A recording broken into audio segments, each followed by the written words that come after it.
Hi everyone, welcome to finance with family man. ఈరోజు మనం financial ప్లానింగ్లో ఒక 3 హ్యాక్స్ గురించి డిస్కస్ చేస్తున్నామండి. దాంట్లో లైఫ్ స్టేజెస్ కోసం ఇది ఏంటంటే మన స్టేజెస్ ఆఫ్ లైఫ్ అని చెప్పచ్చు. సింపుల్గా అయితే ఎవ్రీ స్టేజ్ ఆఫ్ లైఫ్కి మనకు ఒక గోల్ అండ్ ఒక రిక్వైర్మెంట్ ఇలాంటివి ఉంటాయి. అలాంటివి సెక్యూర్ చేసుకోవడానికి ఈ హ్యాక్స్ అయితే మస్ట్ అండ్ షుడ్ అండి. దీంట్లో ఫస్ట్ వచ్చేసి లైఫ్ స్టేజ్ ప్లానింగ్. మన 20స్లో ఒక సేవింగ్స్ అనేవి బిల్డ్ అయ్యి ఉండాలి. మనకి ఏదైనా ట్రిప్స్ ఏమైనా అలాంటి వాటికి మనకి అమౌంట్ కావాలి అని చెప్పి ఒకటి. సో అలాంటి వాటి కోసం 20స్లో మన సేవింగ్స్ బిల్డ్ చేసుకోవాలి. 30స్లో హౌస్ ఫండ్ అనేది సెట్ చేసుకోవాలి, అలాగే ఇల్లు కొనాలనుకుంటున్నాం 30స్లో. సో 40స్లోకి వచ్చేటప్పటికి కిడ్స్ ఎడ్యుకేషన్ అనేది ఇంపార్టెంట్ అవుతుంది. 50స్లోకి వచ్చేటప్పటికి మన రిటైర్మెంట్ అనేది ప్లాన్ చేసుకోవాల్సిన పరిస్థితి ఉంటుంది. సో ఇలాంటి దాని ద్వారా మనం ఎవ్రీ స్టేజ్ ఆఫ్ లైఫ్లోనూ ఏదో ఒక రిక్వైర్మెంట్ ఉంటుంది కాబట్టి as early as possible, as soon as possible మనం ఎర్న్ చేయడం స్టార్ట్ చేసినప్పటి నుంచి ఎవ్రీ స్టేజ్లో మనకు ఒక టార్గెట్ అనేది ఉంటుంది. కాబట్టి ఎవ్రీ టార్గెట్ కోసం ఎంతో కొంత అమౌంట్ అనేది అక్యుములేట్ చేసుకుంటూ వెళ్ళాలి. సో ఫర్ ఎగ్జాంపుల్ నేను ఇట్లా 30s ఒక పర్స్పెక్టివ్ చూసుకుంటే మనం ఒక ఇల్లు కట్టాలనుకుంటాం. సో దానికోసం బిగినింగ్ నుంచి మనం 10,000 అనేది ఎస్ఐపి చేసుకుంటూ వస్తే 5 lakhs అనేది డౌన్ పేమెంట్ చేసుకోవడానికి రెడీ అవుతుంది. సో ఇల్లు కట్టుకోవాలి అనుకుంటే మినిమం ఒక 5-10 lakhs అనేది మనం డౌన్ పేమెంట్ కింద పెట్టుకొని మిగతాది ఈఎంఐ పెట్టుకోవాలనుకుంటున్నాం. సో అలాగా మనం ఆ డౌన్ పేమెంట్ అమౌంట్ ఏదైతే ఉంటుందో దాన్ని బిగినింగ్ నుంచి బిల్డ్ చేసుకుంటూ వస్తే మనకి ఏదైనా మంచి ఆపర్చునిటీ దొరికినప్పుడు ఆ అమౌంట్ విత్డ్రా చేసి దాన్ని పే చేసుకుని కట్టుకుంటుంది. సో అలాగా ప్రతి స్టేజ్ ఆఫ్ లైఫ్కి కూడా ఒక గోల్ అనేది సెట్ చేసుకొని దానికి తగ్గ ఎస్ఐపీస్ చేసుకుంటూ ఉండండి. డెఫినెట్లీ మనం అన్ని ఫ్లెక్సిబుల్గా ఉంటాం. మనం సెకండ్ అనుకున్న టిప్ కూడా అదేనండి, ఫ్లెక్సిబుల్ గోల్స్.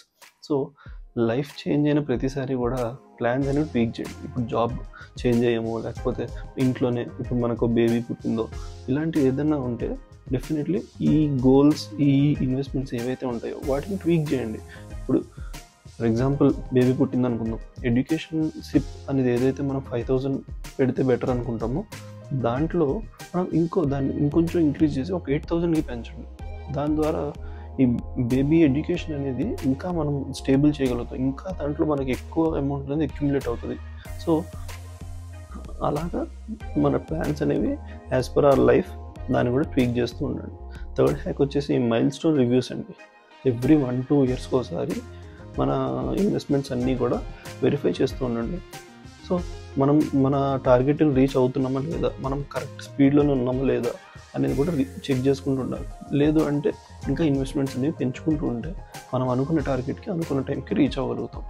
అదే ఇన్వెస్ట్మెంట్స్ ఇంకా బాగా పెంచుకుంటే అనుకున్న టైం కంటే ఎర్లీగానే రీచ్ అవుతాం.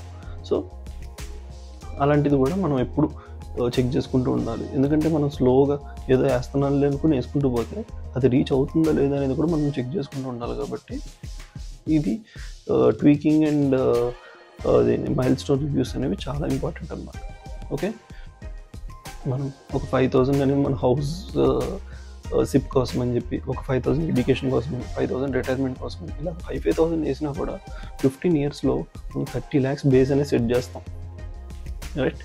సో ఇది కూడా బేర్ మినిమం రిటర్న్స్తో చెప్తున్నానండి. కొంచెం మన రిస్కీ బెట్ తీసుకుంటే, అంటే లాంగ్ టర్మ్లో రిస్కీ బెట్ తీసుకోవచ్చు. అలాంటి టైంలో స్మాల్ క్యాప్ ఇలాంటి ఫండ్స్లో వేసుకున్నట్లయితే ఇంకా ఎక్కువ రిటర్న్స్ వస్తాయి. ఓకే, చెక్ చేయండి, ఇన్వెస్ట్ చేయండి. ఇంకా బోనస్గా నేను చెప్పాలనుకున్నది ఏంటంటే ఒక టర్మ్ ఇన్సూరెన్స్ అనేది కూడా డెఫినెట్లీ తీసుకోండి. ఒక 30స్లోనే మనకి ఇంకా ఒక 1 crore కవర్ అయ్యే టర్మ్ ఇన్సూరెన్స్ 10,000 రూపీస్కే వస్తుంది. అదే మనం 30s నుంచి క్రాస్ అయ్యామనుకోండి చాలా ప్రీమియం అయిపోద్ది. సో డెఫినెట్లీ టర్మ్ ఇన్సూరెన్స్ అనేది ఎంత ఎర్లీ వీలైతే అంత ఎర్లీగా తీసుకోండి. నేను ఇన్సూరెన్స్ అనేది 50 lakhs నుంచి 1 crore అప్గ్రేడ్ చేసుకున్నానండి. ఎందుకంటే మన లైఫ్లో చేంజెస్ వస్తూ ఉంటాయి. సో దానికి అకార్డింగ్లీనే మన ఇన్సూరెన్స్ ప్లాన్స్ కూడా ట్వీక్ చేసుకుంటూ ఉండాలి. సో పర్సనల్ ఫైనాన్స్ గురించి మనం రేపు మళ్ళీ నెక్స్ట్ టాపిక్లో డిస్కస్ చేద్దాం. మనీ స్మార్ట్ అవుదాం, మనల్ని మన ఫ్యామిలీని సెక్యూర్ చేద్దాం. బాయ్.